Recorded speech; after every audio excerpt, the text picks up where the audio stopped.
and get to it. So last we left off, we had just started talking about neurotoxicity. And neurotoxicity, once again, is when your brain cells are damaged, basically, in some way, shape, or form, in one way or another. So we briefly covered the concept of MAO, which is monoamine oxidase, which is a substance that goes around and like gobbles up and smashes up extra neurotransmitters, basically breaks them down for trash collection. And then we'd also briefly touched on the concept of MDMA neurotoxicity as being potentially caused by MDMA's metabolites. So again, when MDMA and other drugs are passed through the liver to get broken down, they're chopped up into smaller pieces, and those smaller pieces can sometimes move into the rest of your system and do their own set of work. So in this case, we're still not positive which of the MDMA metabolites might be responsible for this neurotoxicity. And this neurotoxicity isn't necessarily guaranteed to happen. The context in which you're using Molly is very, very indicative of the relative risk level of neurotoxicity.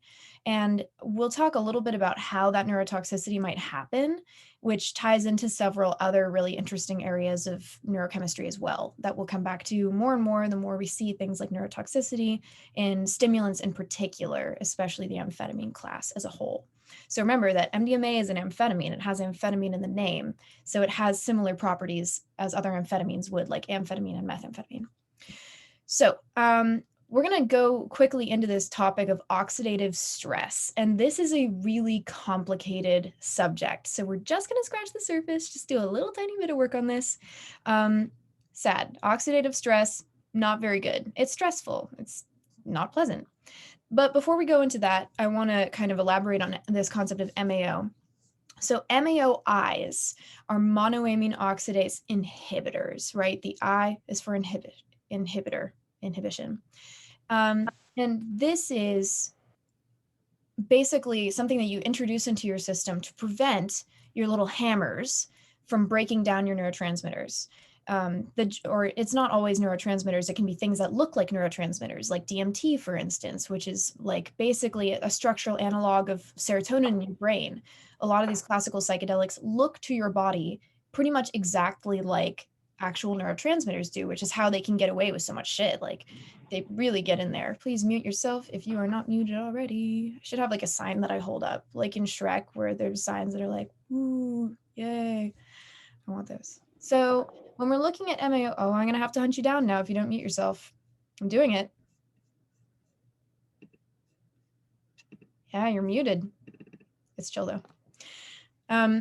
So MAOIs are a second line of defense against depression. MAOIs are prescribed as kind of a last resort at this point in time. They're not really prescribed that often, but they still are. And when we do our medication segment, we'll come back to why they're not prescribed that often and what their potential side effects are. But TLDR, MAOIs have a lot of side effects. If you're taking an MAOI, you have to look out for all kinds of things, including foods. And we'll come back to why exactly that is. So when we're looking at MAOIs in the context of something like MDMA, normally they break down something like serotonin and kind of wash it away into the distance. But when you are preventing that breakdown, you allow for accumulation. There's a lot more of that thing in the system. And one way that this is relevant, that we see this in other substances, is in DMT. So DMT, right, is a very powerful, naturally occurring hallucinogen. And in brews like ayahuasca, you need to include an MAOI with your DMT containing plant. Otherwise, your body's natural bouncers will just gobble up DMT and it will get destroyed in a couple of minutes, which is why when you smoke DMT, it only lasts for a few minutes, like 2 to 7 minutes, I would say usually. It can last longer, but I would say most of the time it's really a short experience. Like by the time you visited the elves, you're back in your bed very confused. So when you add an MAOI into the picture, you prevent that breakdown from happening. And one of the ways that that's exhibited is through something like changa, which actually has like no real history of use past like 2008 in Portugal, when a bunch of festival goers were like, what if we did DMT, but we smoked it and added another plant and made it last longer? So there isn't much of a like significance to that, even though it's called changa, except that like people wanted to get higher for longer. So that's one of the ways that MAOIs are really important. But when we're looking at something like MDMA, MAOIs are arguably one of the more dangerous things that you can combine with MDMA. So if someone's on medications, if you're on an SSRI, oh, this is a good one for me to cover because everyone asks me about rolling on SSRIs. If you're on an SSRI, SSRIs will compete with MDMA for position in the transporters, right? Because the whole role of an SSRI is a selective serotonin reuptake inhibitor. So SSRIs want to jam themselves up in those vacuums that usually clean out the synapse and prevent the synapse from being cleaned out. So there's more serotonin hanging around, more of it available to do its thing. Now, if you introduce MDMA into the picture, you might remember that sneaky swiper goes up into the transporters and flips them around. But if the transporters, the vacuums, are already blocked, MDMA can't get in. So the effects of MDMA are going to be drastically reduced. However, your liver's still processing MDMA, so its metabolites are probably still getting produced. So if you're rolling on Molly, you might not feel as much. And I can't say this for certain, honestly, because I'm just not positive, but I would guess that you're probably still producing those same toxic metabolites that can lead to neurotoxicity, even if you don't feel it. So that's really important to keep in mind. An unsuccessful roll doesn't mean that you can just roll again in 2 days. You should still wait, I think. So looking at serotonin syndrome, or no, not that, looking at MAOIs and MDMA, this is a recipe for a lot of serotonin because it's just not getting broken down. Like it's just hanging out and continuously doing its thing and doing its thing. It's never getting cleaned up. MDMA isn't getting cleaned up as effectively. So combining these puts you at really serious risk. And we'll come back to that in a second. We'll come back to the concept of serotonin syndrome and look at what that means in practice. Now let's get to some science. So free radicals, a really fun phrase that might remind some of you of the counterculture era of the 60s, but that's not what we're talking about. We're talking about atoms at this point in time. A free radical is another phrase for a reactive oxygen species. Now, I'm sure all of you are big fans of the mitochondria, the powerhouse of the cell, because it's the only thing from chemistry that you can remember. And I share in that a lot of the time. When I think cellular components, I think mitochondria, powerhouse of the cell, something about membranes.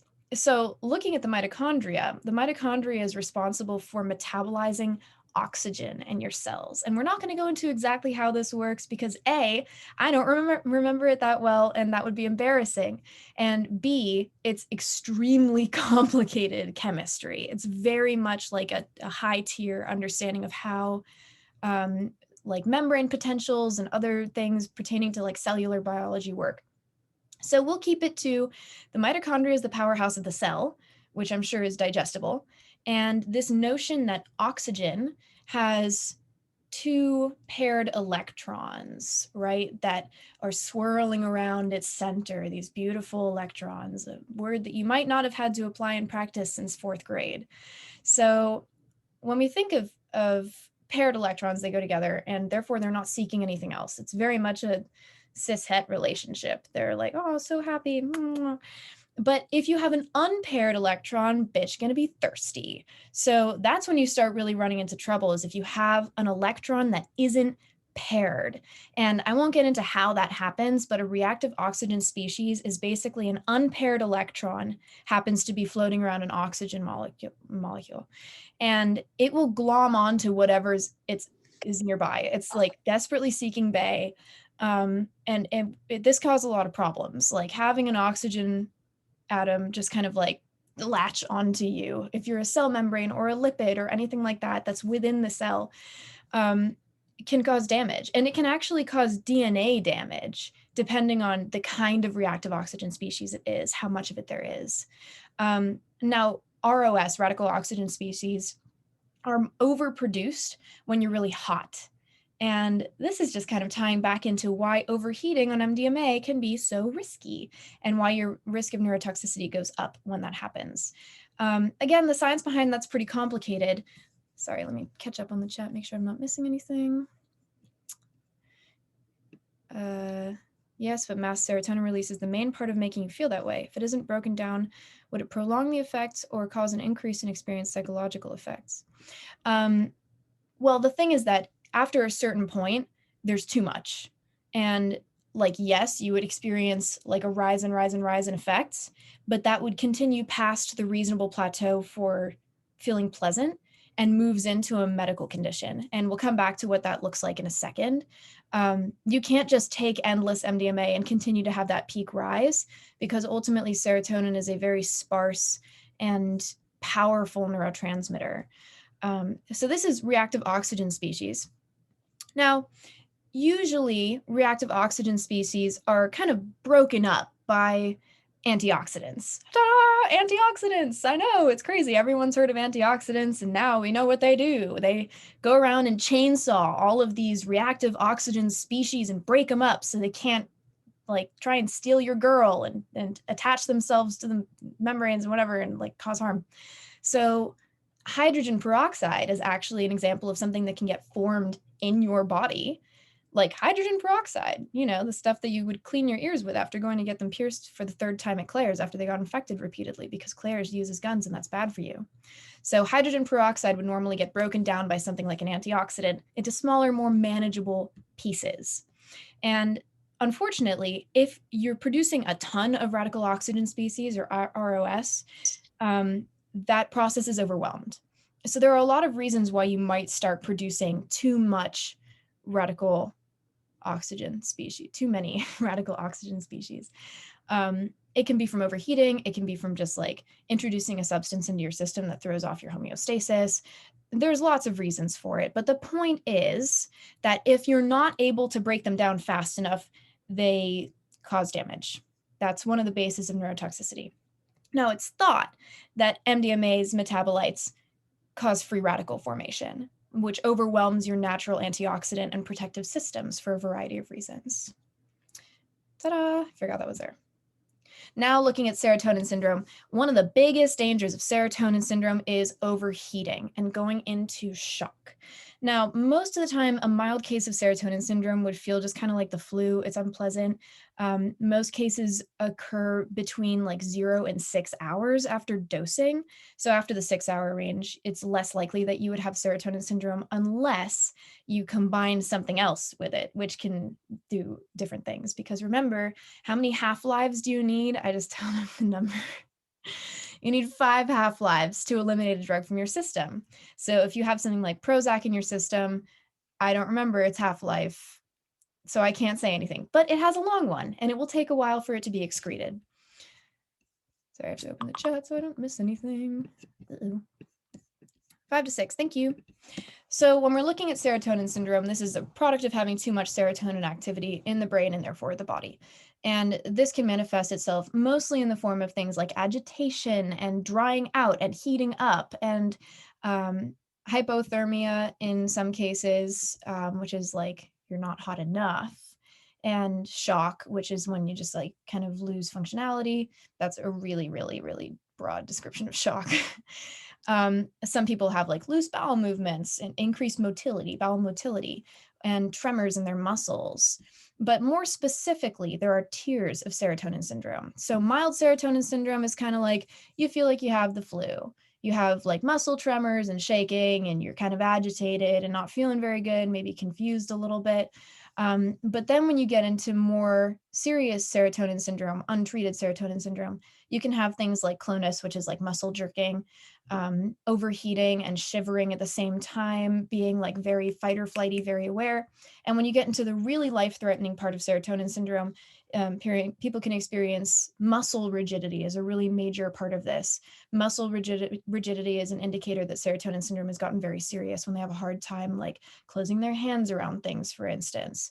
Their body temperature is spiking if someone has a seizure. And later on in the course, we'll learn how to identify seizures and what to do in response to them and all kinds of good stuff.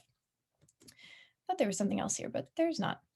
Most cases of serotonin syndrome resolve pretty shortly, and what you need is supportive care to kind of like keep your homeostasis in your system, and sometimes you get a benzo provided to you as part of treatment to kind of make sure that your body isn't over agitating.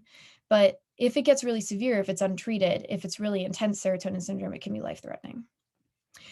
Now onto a quick concept called receptor downregulation. We're going deep into the science on this one. So the concept of receptor downregulation is kind of like, you can think of the membrane, the skin of the postsynaptic neuron that's full of receptors. You can think of it as like kind of a little bit of a jelly. And when there's a lot of neurotransmitter activity happening, sometimes your brain will be like, whoa, that's pretty intense. Maybe we should just kind of suck these receptors out of the way for a minute so they can't be used, so that there's not excessive activity happening here. And that's called receptor downregulation, when your receptors for neurotransmitters kind of just like suck down into the jelly and hide themselves away until better days appear again. And receptor downregulation, in the case of something like MDMA, might happen acutely. So over a short period of time, immediately following a really, really intense roll, for instance, there might be some receptor downregulation potentially. And what that would mean is that there are fewer receptors available to accept serotonin. So if you do 800 milligrams of MDMA in a night, then you might feel exceptionally shitty for a couple of weeks thereafter, because you have not only depleted all of your stores of serotonin, which can happen, you can like deplete all of it. If you roll way too hard, it's like you have to wait. But also those receptors have been like, that was a little bit much for me. I'm just gonna take 10 over here. So this is mostly a concern if you're doing it all the time or in high doses, but interesting to know. So putting this all together, we're looking at MDMA safety. If you, I shouldn't say normal roll, a standard dose of MDMA, you release a lot of your serotonin, not necessarily all of it. You don't necessarily have any downregulation of your receptors, and you have maybe some of a crash, maybe you don't, like who knows, it depends on the person. If you roll on a large quantity of MDMA, and I personally would say that more than 200 milligrams of MDMA in a night is like a sizable quantity. So if you're one of those people that takes 3 points and is like, I don't feel it, you might want to take a really long tea break, because that's a pretty good indicator that you've pushed the envelope, so to say. And then there is, oh yeah, and this could lead potentially to some downregulation. It's kind of hard to know. And there could be some recovery time before you start actually feeling better.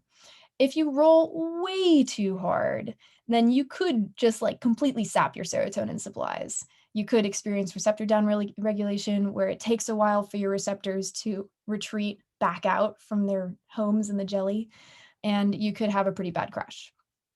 Now, from the top, we have swipe or no swiping. MDMA goes into the little sucky vacuum guys, disguises itself as serotonin and is like, hacker voice, I'm in, and then goes around and pops all of the serotonin bubbles, releasing serotonin, and then flips the vacuums upside down so it sucks all that serotonin into the synapse, so it's very available, and serotonin floods it. It's everywhere. It's an absolute bonanza, and it's getting sucked out by the vacuums so that it's available to bind.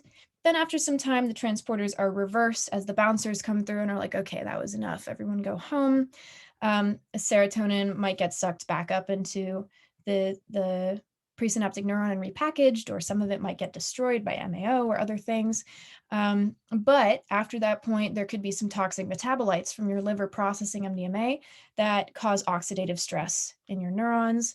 Maybe there's oxidative stress, blah, blah, blah, free radicals, oxidative stress, and radical oxygen species. And then you might have like very little serotonin for a minute. And then after a while, I would say like 3 to 6 weeks is how long it would take for your brain to fully replenish its serotonin. And that depends on a lot of factors. But here's the thing. A lot of people read that and they're like, oh, so I can roll every 3 to 6 weeks. And that's a reasonable thing to assume. That's a lot of people on the forums assume. They're like, oh yes, my serotonin will be replenished by that time, so it's fine.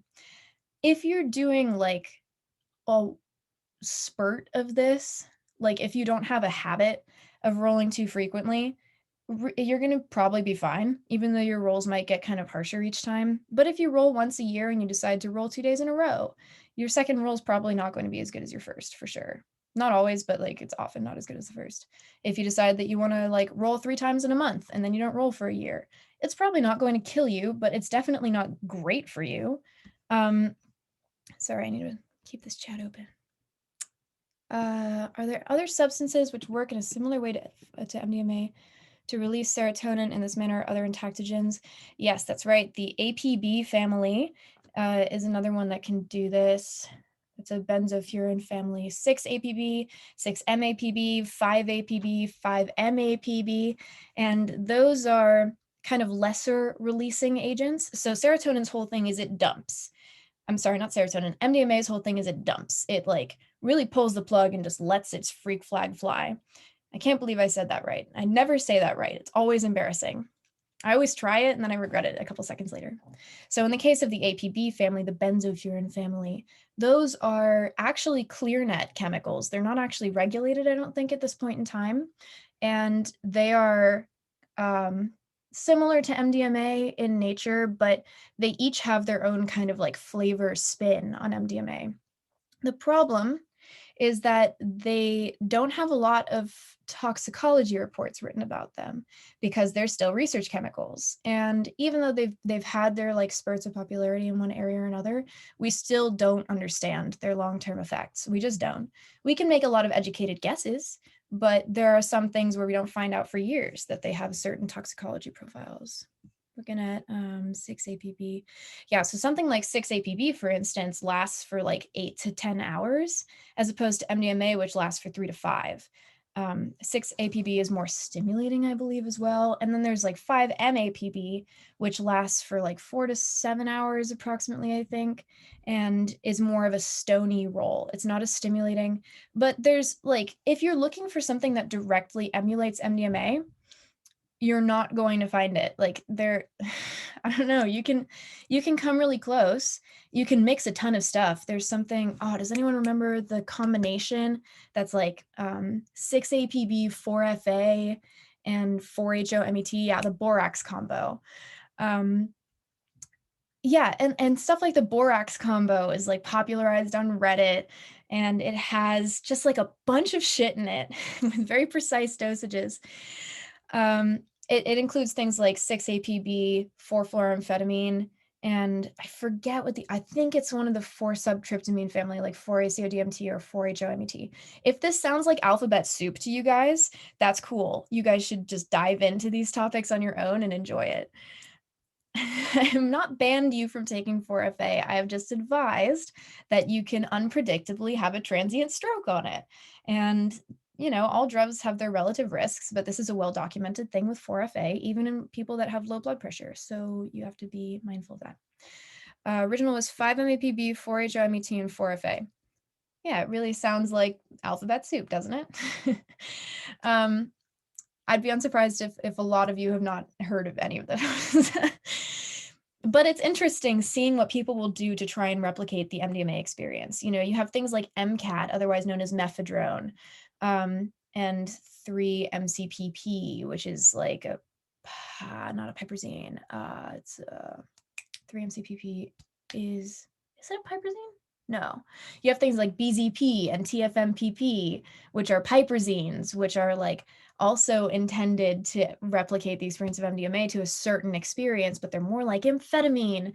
And you just have so many different ways to try and get Molly experience. But if there's any advice I can give any of you research chemical enthusiasts, it's that you should try every new drug you do as though it's a new drug and not as though it's like trying to reach some standard of a different drug, because that will probably make your experience less positive ultimately, I would say. Why was it called Meow Meow? Oh, yes. So methadone is otherwise known as Meow Meow. It's surprising to me that it's not more popular. But it's otherwise known as Meow Meow because in some people it can make your sweat smell like cat pee, which is a cute after rave thing to have. It's like a nice, like almost like a party identifier of like who's on what drug. Yeah, alpha PVP, Flocka. Right, that's right. Okay, now for some myth busting.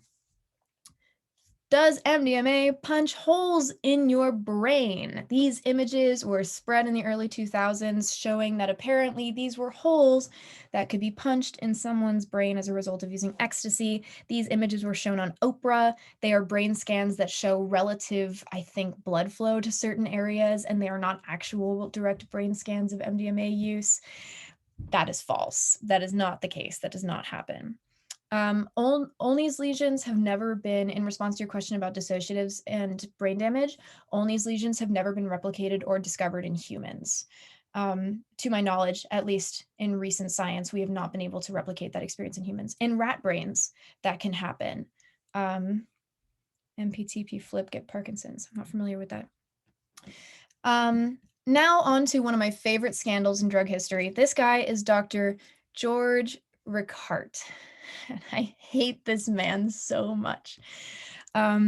He, in 2002, published this article in Science magazine that was like, dopamine use is vastly neurotoxic to dopamine. I'm sorry, not dopamine use. MDMA use is vastly neurotoxic to dopamine neurons, and it can basically destroy your brain's ability to make its own dopamine. And it's like a really, really, really high level of neurotoxicity. Now, this article was a huge deal. Coincidentally, it spurred Joe Biden's RAVE Act, Reducing Americans' Vulnerability to Ecstasy Act. And this caused this like massive moral panic in the scientific community because people have been using this for therapeutic treatment and recreationally forever. So everyone freaked out, like simultaneously. Legislators and medical professionals and ravers were all like, ah. And after a couple of months, there was a guy that was like, this doesn't look right. And basically went in and was like, yo, you need to check everything about this study because this doesn't seem right to me. And they went back in and they were like, oops, lab mix up. We actually used meth. There was a vile mislabeling. Now, coincidentally, yeah, Joe Biden did produce drug war legislation. Wah, wah. Not Trump.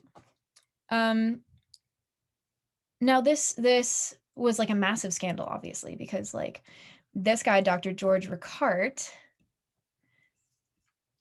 had a $1.3 million grant for this experiment from NIDA, from the National Institute of Drug Abuse. And interestingly, this same guy has been continuously given millions and millions and millions of dollars of federal grant money by NIDA and other comparable organizations and institutions despite this fact. So there was an interesting study released recently that examined how the media leaped on it when he published this study showing that MDMA was neurotoxic versus how they responded when he recanted that study, when he said, actually, this doesn't apply anymore, because he had to release a statement about it, but there was barely any coverage of that. So that myth just continued getting perpetuated forever. Now, similar studies that have also been like verifiable horse shit have been frequently cited by psychiatrists and other, oh my God, every single time. Psychiatrists and other mental health professionals and people that have like openly cited these either completely retracted studies or flagrantly incorrect studies. And this is just a really terrible example of how obscenely biased publication is. And we'll come back to this when we talk about the pharmaceutical industry, this concept of publication bias, where it is not profitable to publish results that go along with what we already know. It is profitable to publish results that go in opposition to what we know, that show something dangerous, that shows something negative, unless, of course, you're the company that's developing a drug, in which case you can willingly omit information about whether or not it's dangerous. So people that read scientific journals and like take them at face value and don't thoroughly research the backgrounds of the people that engaged in that research might be missing major cues. And here's something that I came across just today. Here is an article that I was looking at. I was just like brushing up on MDMA-induced neurotoxicity to see if there's anything that I missed. And here's an article that I found. It is off of Basic and Clinical Neuroscience. Looks very legitimate, right? Short review on the role of neurotransmitters in neurotoxicity, all of these researchers. Now, what I didn't look at first was the sources of these researchers. Malaysia and Indonesia are extremely politically anti-drug. very politically anti-drug, to the point where, as of a couple years ago at least, in the Indonesia Welcome Airport, or Indonesia airport, there was a sign that said, "Welcome to Indonesia, death to all drug traffickers." So, like, here's the thing, is that countries, especially government-funded research within countries, have a political agenda behind the research that they're doing. And it's a sticky line to kind of cross, because on the one hand, you want to be really mindful of not viewing this through a xenophobic lens and like discrediting the work of a particular country or demographic. On the other hand, politics influence money and vice versa. So in this case, I'm looking at the abstract of this, which is blah, blah, ecstasy, recreational drug of abuse. Whenever you see recreational drug of abuse, that's a really immediate yellow flag. It's not always a red flag, but a yellow flag that there's an angle from this article. Provides an immediate enjoyable feeling, stimulating release of neurotransmitters. Unfortunately, abnormal regulation of the brain neurotransmitters, as well as increased oxidative stress, causes damage to the brain neurons after the MDMA exposure. Only a few studies have been done regarding its treatment. That's false. Thus, the treatment of MDMA complications should be further explored by targeting its mechanism of action. Blah, blah. Okay, sounds yellow flaggy, but we'll go with it, right? Now we go to the plain language summary. This really pissed me off earlier. I was really mad. The amphetamine-type stimulant drugs such as MDMA or ecstasy become the choice of drug abuse among young people and adults besides opioids, which is due to a feeling of excitement experienced immediately after the administration. The MDMA side effects mostly affect the brain and behavior even after long periods of abstinence, which is a completely and totally unfounded thing. And we'll look at that in a second. This is my favorite part. People who want to quit the drug usually fail because of withdrawal complications. MDMA doesn't produce physical withdrawal. You might have a psychological dependence on it if you're using it like frequently. And if you're using it as a social lubricant, you can have that with anything, including caffeine. Moreover, other complications such as the lower performance of the learning and memory and also anxiety could disturb their everyday life. Blah, blah, blah. These new findings are always welcomed for the sake of people and the community, especially in addiction. In a little bit, we'll come back to my absolute favorite article about MDMA of all time, which is from, I think, like drugfreeworld.org or something, that literally says, "It is as though the brain switchboard were torn apart and put back together again." Yeah. Or the nervous system in the brain, which like the brain is a part of the nervous system. Anyway, check your sources. It's really important. Now, here's another image that just like struck so much fear into the hearts of men and non-men everywhere. The question, does MDMA destroy your serotonin neurons? The short answer is that it doesn't. The long answer is that in certain circumstances, it can damage the axons of your neurons, making them communicate less effectively with each other, either temporarily or chronically. Now, in order for that to happen, you'd have to do a fucking ton of MDMA, like a lot. And I'll show you exactly how much to get to this stage. And after a certain period of time, in fact, after 7 years of abstinence, your axons actually grow back at different angles and different places. Now, to remind you, you can think of your neurons like sperm. They have little heads and they have little tails. And you can think of them like Putins standing on top of each other, but that's complicated. So think of them like little sperm. The tails are what carry electrical signals from neuron to neuron. If their activity is damaged, that signal doesn't travel as effectively. It can kind of fizzle out a little bit. So worst case scenario, that's what you're looking at, basically. We don't really know what it means that axons might grow back at different angles in different places. But again, the only situation under which this would happen is extremely high chronic dosing of MDMA.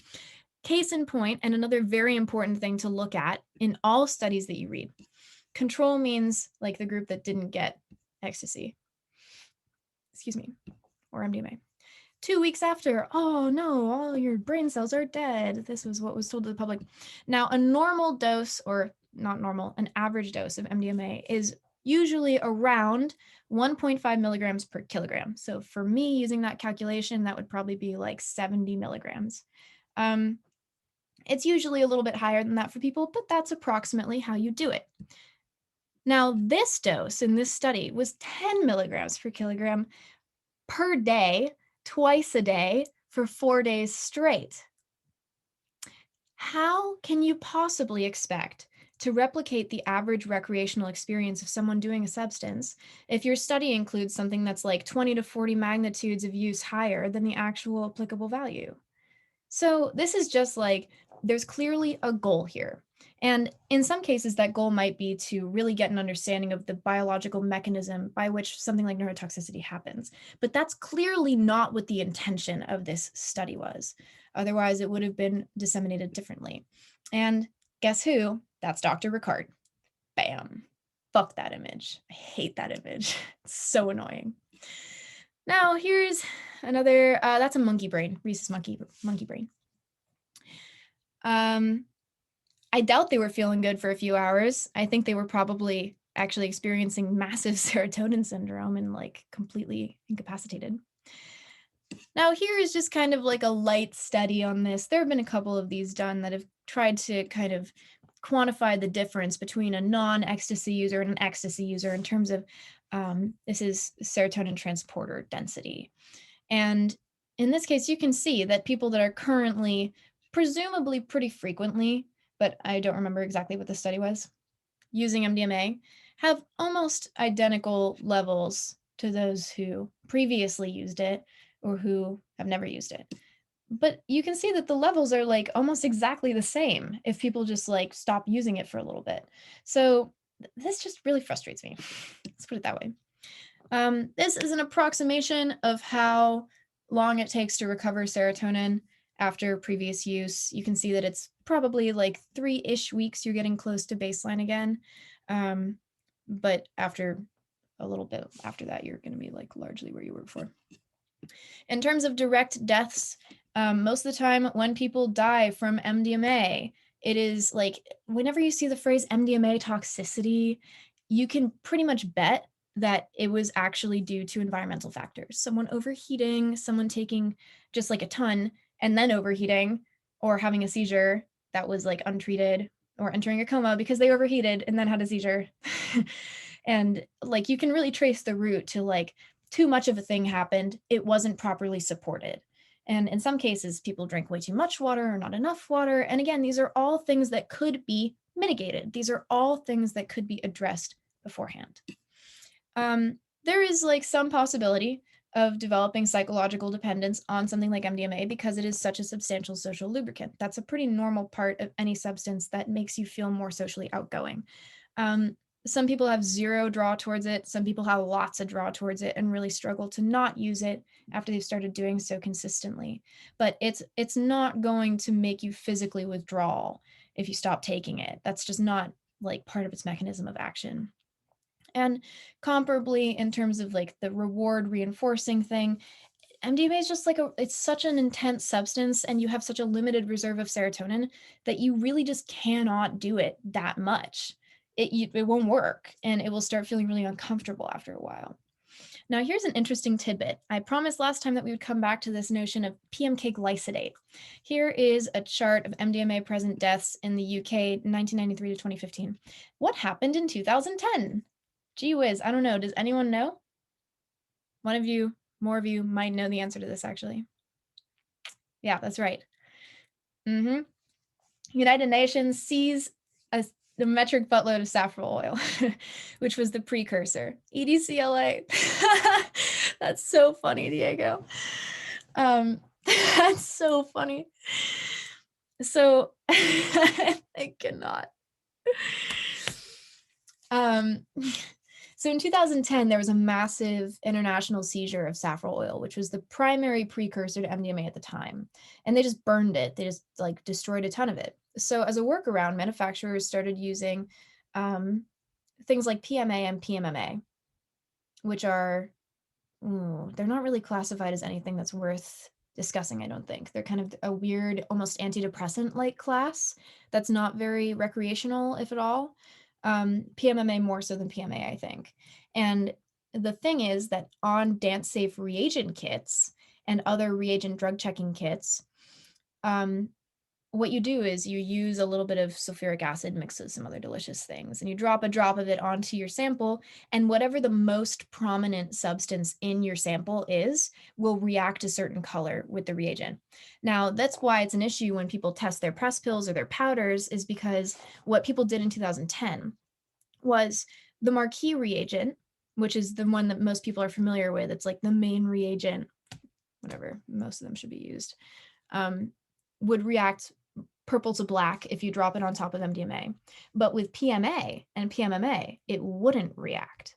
So you could have a pill that was 90% PMMA and 10% MDMA. And if you dropped that dropper on it, it would turn black. So people all around the globe were like, oh, this is Molly.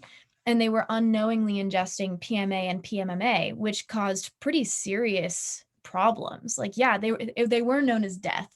Like, these substances actually did get the nickname of like death or Dr. Death as being their moniker. So that was like a real issue. And we saw this like drop in deaths around this time because the world ecstasy supply just dried up.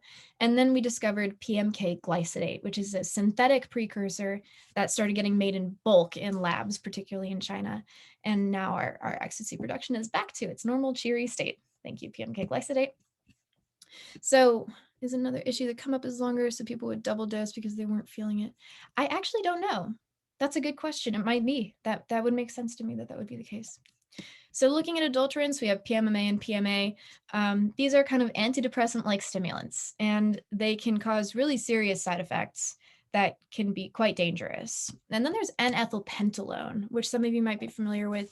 This is a synthetic cathinone, a bath salt that started appearing on the market in like 2017, I would say, was when it hit its peak. Uh-oh, flux turning on. So N-ethylpentalone is currently something that's in the market that we're looking out for at DanceSafe, because it can have, again, really serious hypertensive, which is blood pressure spike side effects, unknown safety profile. It's very hard to kind of like finagle these things. And then 4FA, sorry, Danita. I know, I banned you from using 4FA.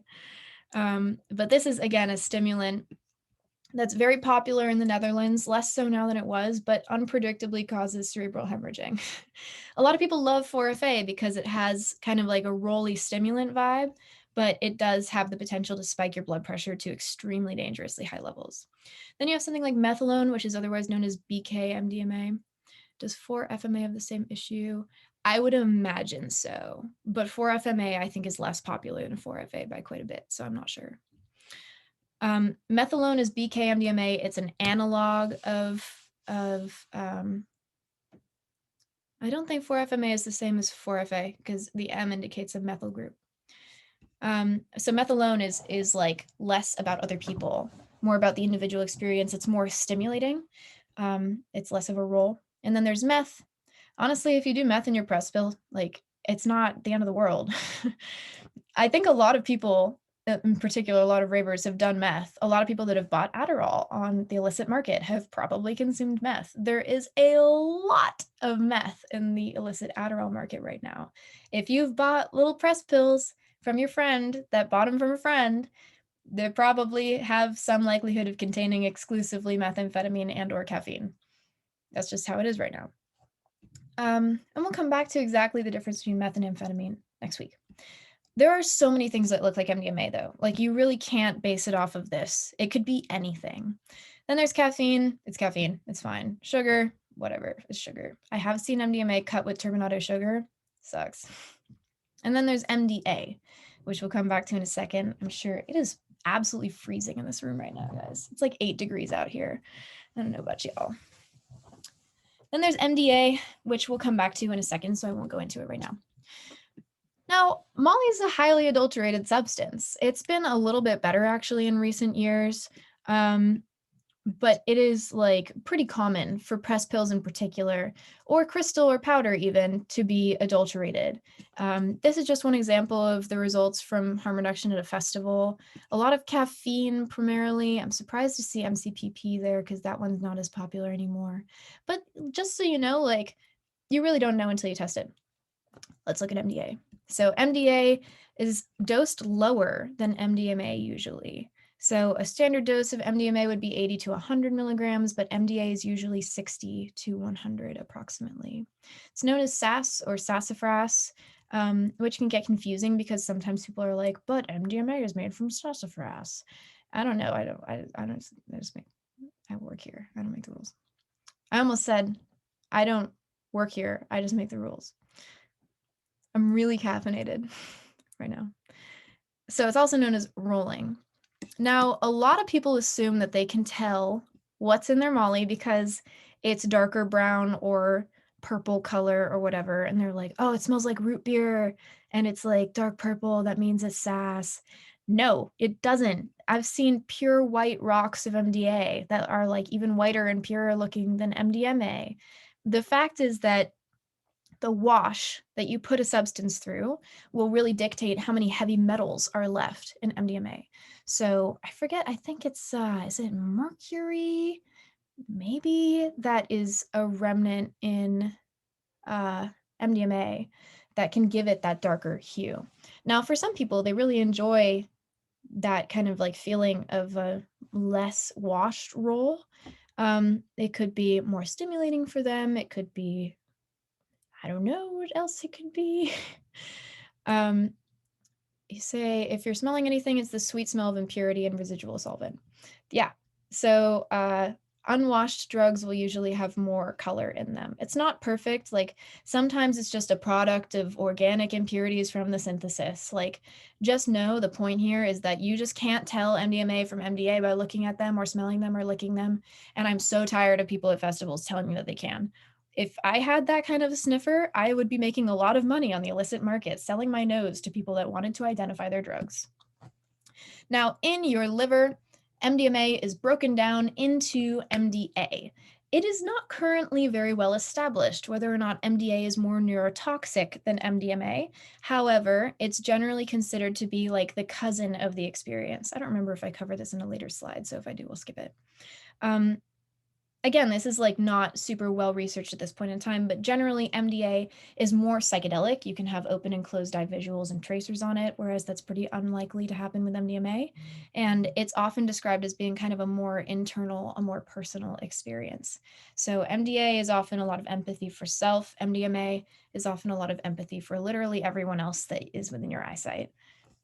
And part of the reason that people like to take a lot of antioxidants and try and prevent that breakdown of MDMA into MDA is to reduce the level of stimulation at the end of the roll, because MDA lasts a little bit longer than MDMA, but it also has more of an amphetamine component. It's more physically stimulating. So generally speaking, MDMA is more empathogenic. It's more about everyone else. MDA is more about myself, but also kind of about everyone else. It's a little bit less pressure to speak. MDMA tends to be a little bit more emotional and less psychedelic. MDA tends to be a bit more metallic, more of a body high, very orgasmic, and tends to have that like psychedelic quality. Love for others versus a personal experience. And this is not identical for everyone, but this is kind of like a generalized subjective experience.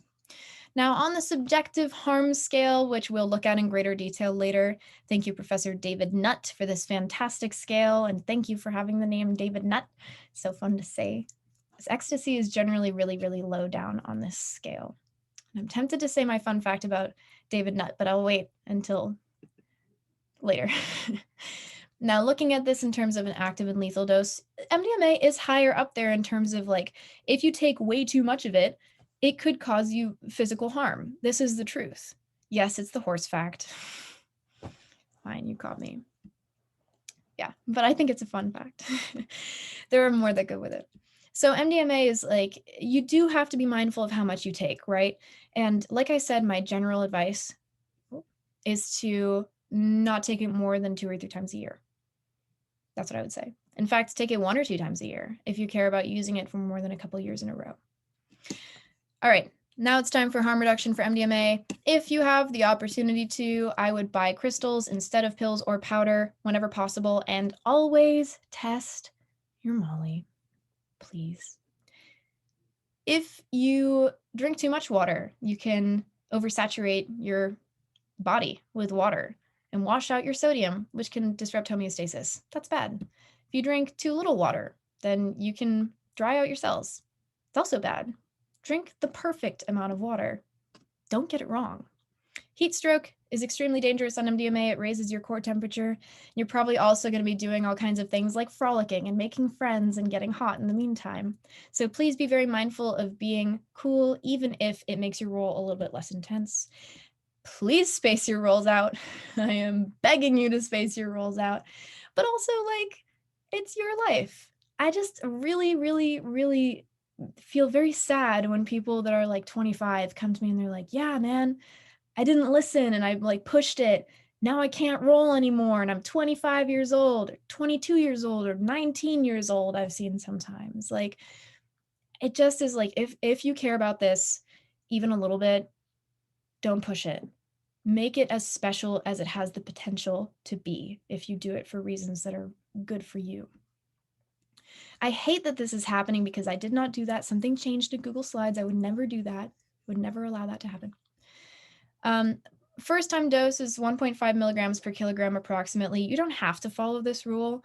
You can dose 100 milligrams, you could dose 120 milligrams, but like speaking from anecdotal experience, people sometimes can take like 80 milligrams their first time and be floored and be uncomfortably high. I recommend titrating up or down by 5 milligrams each time until you hit a sweet spot. Find the minimum, the lowest common denominator that you can roll on and stick with that. And always check your interactions. There are so many interactions with so many things. It's very important to check your interactions, even if it doesn't seem important. Check your interactions with your allergy medication, with ibuprofen, like check it with everything that you've taken, even if it doesn't seem relevant. You might be surprised. Now about supplements. I have a lot of feelings about supplements. Now, this practice of pre and post loading is this notion that before, during, and after, oftentimes people only do it after, which is like useless. You take something like MDMA, you should take supplements, which will prevent all the damage, which is what people think, which really frustrates me because it makes it so that people have this false sense of security around doing a very intense substance that really is depleting your natural store of neurotransmitters, whether you want it to or not. If you are going to take supplements, you need to do it with the recognition that they might do something. There isn't any actual like solid evidence either way. Supplements in general aren't really supported very much either way by science. So it's an expensive thing to do. It may or may not do anything for you. You should probably do it anyway because there isn't really much of a harm unless there's an interaction there. But be mindful that you should preload as opposed to post-loading because post-loading won't really do very much. You want to bulk up your antioxidant system before you assault it. Please do not lean your entire body weight on 5-HTP. I will die. The number of people that I have met that have been like, just take 5-HTP the day after and it will be fine, is really, really concerning to me because there is no single cure-all for rolling. You can't just take 5-HTP and replenish your serotonin afterwards. Will it aid in that process? Maybe to an extent, but more likely it's just going to make you feel maybe a little bit better while it happens. There's no guarantee there either way, but do not use this as the only supplement that you take. And I would advise not taking it within 24 hours of a roll on either side to prevent serotonin syndrome beforehand and to prevent feeling kind of uncomfortable and sick afterwards. And give yourself a day or two to recover after you roll. This is really important. You're going to want it. You're going to want to be able to vegetate for like 24 to 48 hours afterwards. Please don't try and microdose with MDMA. It's not going to work for you. There are so many reports of people trying to microdose an MDMA. And the fact is that it can cause receptor downregulation because you're just continuously assaulting your system and continuously putting metabolites into your system. And you're going to build a tolerance really quickly. So you might feel kind of amphetamine-y, but never really fully mentally break through. Just take Adderall if that's what you want to do. Like microdosing Molly will not work in the way that you anticipate that it will. I've never read a successful report. I'll respond to those in a second. And great websites. I love RollSafe. DanceSafe does not endorse it. I think RollSafe is really a great resource for anyone that's looking for an easy compilation of vitamins that they might take. Yeah, I think RollSafe is really cool and it has good information. And then there's this really interesting website, the DEA.org, which is not the actual DEA, that kind of details the scandalous history of MDMA that I think is really funny. Okay. That's it. I'm going to answer some of the questions in the chat. Drink liquids with electrolytes. Yes, electrolytes are really important while you roll. There are several ions in your body. There's sodium and potassium and calcium, etc., that are electrolytes that are responsible for cellular regulation. They help your cells maintain balance on either side of the membrane, the thing that separates things from other things. And I know that's kind of vague. It's just so complicated, but electrolyte balance is very important. If your electrolyte balance gets thrown off while you're rolling, it can lead to a lot of cascading consequences. Don't listen to anyone saying MDMA is 84% pure max. That is a misunderstanding of the chemistry behind the molecule. I actually just had a really interesting conversation about this the other day. The fact is that the concept of purity, and good night to anyone that needs to leave. I'm just going to answer these so that they're out of the way. The concept of purity is really complicated. Couldn't decide between complex and complicated, right? So technically speaking, MDMA at 84% purity becomes a freebase oil. However, MDMA HCl, which is the salt form, that's the crystal that you get, is 100% MDMA and then some salt. Not literally, but like it's salty. So that contains 100% the chemical that you're looking for, plus what is essential to get it into rock form. If it's a freebase oil, then you can probably dose it a little bit lower because there's less of that salt taking up that percentage to 100, if that makes sense. Yeah, hydrogen chloride, but stable salt. And if one microdosed MDMA 1 to 3 times per year, does that, yeah, are you looking for microdose or macrodose with that?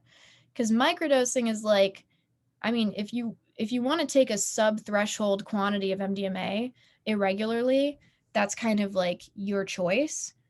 I don't think that's not like riskier necessarily because it's a low quantity. It's just kind of like, why? I think. Yeah, I was just kind of curious. I mean, I guess, yeah, that makes sense. Like if somebody wanted to take like, I guess, 50 milligrams just as a regular dose, as Yeah. a microdose, I guess they could call it that, even though it's not technically what it is.